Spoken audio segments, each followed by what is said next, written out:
আজকে আমার লাঞ্চে এত মজার খাবার ছিল, আপনারা দেখেই কিন্তু বুঝতে পারছেন কি মজার মজার খাবার ছিল। আমার হচ্ছে ডিম অনেক প্রিয়, অ্যান্ড ডিমের কুসুমটা তো আমার কাছে বেশি ভালো লাগে।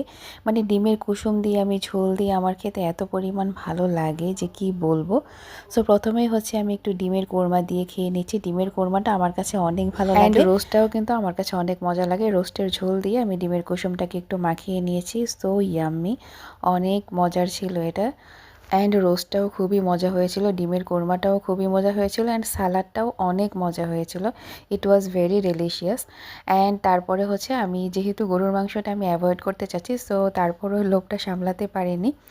আমি এখানে হচ্ছে এক পিস গরুর মাংস নিয়ে নিয়েছি, একদম নরম যেটা, আর একটু ঝোল দিয়ে আর একটু আলু দিয়ে হচ্ছে মাখিয়ে নিয়েছি। অ্যান্ড তার সাথে আমি সালাদটাও নিয়েছি, অ্যান্ড সবজিটাও ভীষণ মজা হয়েছিল, মানে খুবই ভালো লেগেছিলো। অ্যান্ড লাস্ট ওয়ান হচ্ছে এখানে হচ্ছে দই নিয়ে মানে দই খেয়েছিলাম। আর মিষ্টি ছাড়া আসলে দইটা আমার একদমই ভালো লাগে না।